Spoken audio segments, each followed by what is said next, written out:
Assalamualaikum warahmatullahi wabarakatuh. Perkenalkan, nama saya Martia Azmi dengan NIM 23650066. Baik, di video kali ini saya akan menjelaskan beberapa jenis-jenis kejahatan cyber dan kasusnya yang ada di Indonesia. Di sini ada contoh 3 kasus. Yang pertama, pornografi anak. Kepolisian daerah di Yogyakarta mengungkap kasus penyebaran materi pornografi anak melalui media sosial.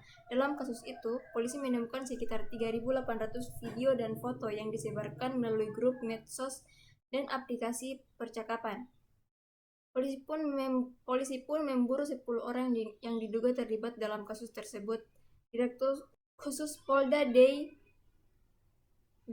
Komisaris Besar Roberto Gomgom Manorong Pasar Ibu Argosari, Kecamatan Sedayu, Kabupaten Bentul, 21 Juni 2022.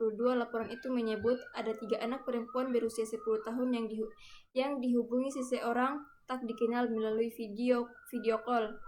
Dalam panggilan video itu, pelaku menunjukkan alat kelaminnya kepada anak-anak tersebut. Untuk contoh kasus kedua, marak konten pornografi anak. Melalui acara media terkait perkara tindak pidana eksploitasi seksual anak secara online yang dilaksanakan Badan Reserse Kriminal Kepolisian Negara Republik Indonesia. Pada Rabu 13 bulan 11 terungkap 2 kasus pornografi anak. Kedua jenis tersebut berkaitan dengan penyebaran konten pornografi anak melalui website eksploitasi anak, persetubuhan dan tindak pidana perdagangan orang, Deputi Bidang Anak, Persetubuhan dan Tindak Pidana Perdagangan Orang, Deputi Bidang Perlindungan Khusus Anak, Kemen Nahar menyampaikan data laporan khusus kekerasan seksual melalui Simponi tahun 2024. Sampai bulan September mencapai 7.167 kasus, 165 dieksploitasi dan 85 korban peradangan anak.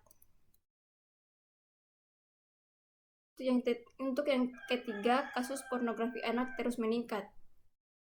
Kasus pornografi yang melibatkan anak terus bertambah. Dari data Simponi mencatat kenaikan terus terjadi sejak 2019 lalu. Pada 2019, anak korban eksploitasi atau eksploitasi seksual komersial tercatat sebanyak 106 anak, lalu pada 2020 menjadi 133 anak. Pada tahun 2021 jumlahnya naik menjadi 276 anak. Sempat turun menjadi 216 anak. Tetapi pada 2023 jumlahnya meningkat menjadi 260 anak korban. Baru-baru ini Tempo merilis pemberitaan aksi pelaku bernama Muhammad Subur dari dalam penjara yang telah berjejaring hingga ke luar negeri untuk memproduksi video porno anak. Pengungkapan jaringan ini baru terbongkar akhir Februari tahun 2024 sehingga kasus pornografi anak harus menjadi perhatian pada para orang tua. Untuk contoh kasus yang kedua, di sini ada peretasan atau hacking. Setelah kasus BPJS Kesehatan, muncul kabar peretasan pada aplikasi elektronik buatan Kementerian Kesehatan. Buntutnya data milik 1,3 juta masyarakat Indonesia yang tersimpan di aplikasi hacking disebut bocor. Aplikasi sendiri merupakan kartu kewaspadaan kesehatan versi modern dan menjadi salah satu persyaratan wajib bagi masyarakat ketika berpergian di dalam maupun luar negeri. Kasus kebocoran data hacking pertama kali diungkap oleh peneliti keamanan cyber dari VPN Mentor yang menemukan kebocoran data di aplikasi hacking pada 15 Juli lalu. Kasus ini tidak hanya mengungkap data pengguna hacking, tetapi juga seluruh instruktur terkait hacking seperti data tes COVID-19 yang dilakukan penumpang. Untuk kasus yang kedua, Peretasan terhadap Sony Pictures Entertainment terjadi pada 24 November 2014. Hari itu, para karyawan perusahaan perfilman itu menemukan kejutan aneh. Sebuah gambar tengkorak warna merah muncul di komputer-komputer mereka. Bersama dengan itu, tampil juga pesan bahwa ada rahasia perusahaan yang akan dibocorkan. Email perusahaan pun ditutup akses VPN, bahkan Wi-Fi dipadamkan seiring tim admin IT mereka berusaha memerangi penyusup itu. Selanjutnya terjadi kehebohan besar. Kelompok peretas yang mengaku sebagai GOP pun menyebarkan lebih dari 40 GB data rahasia perusahaan tersebut.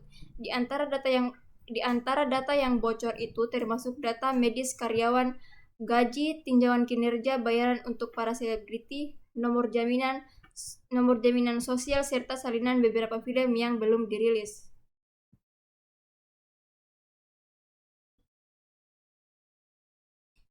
Untuk yang ketiga, yaitu situs Pusmans milik BSSN.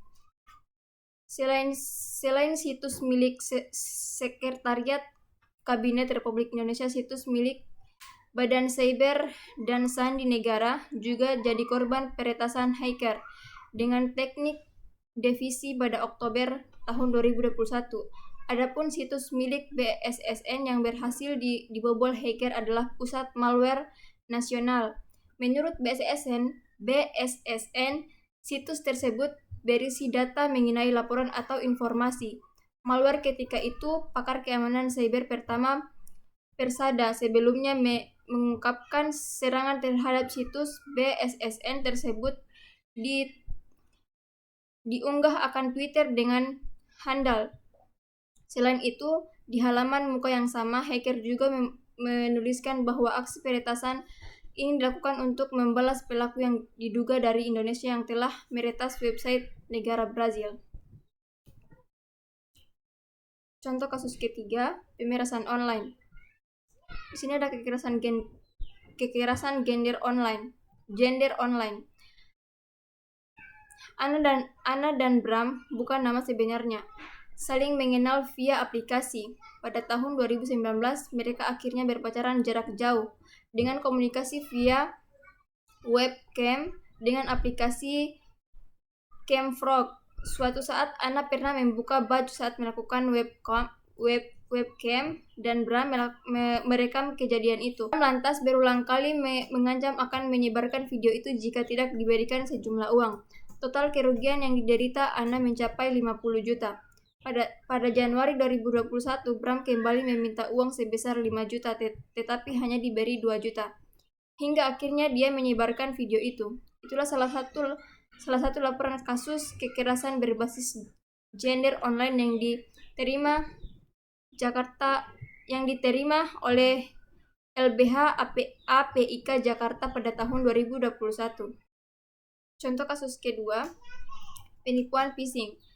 Penipuan phishing sering terjadi dengan mengatasnamakan bank atau layanan digital. Pelaku mengirimkan pesan atau tautan palsu untuk mengelabui korban agar memasuki data pribadi seperti PIN atau OTP. Banyak masyarakat kehilangan saldo rekening akibat kurangnya kewaspadaan terhadap pesan palsu tersebut. Untuk yang terakhir, penipuan bermodus layanan CS toko online. Kasus ini pertama kali diketahui pada Minggu 2 Maret 2025 sekitar pukul 12. Korban berinisial MR, usia 32 tahun, seorang perempuan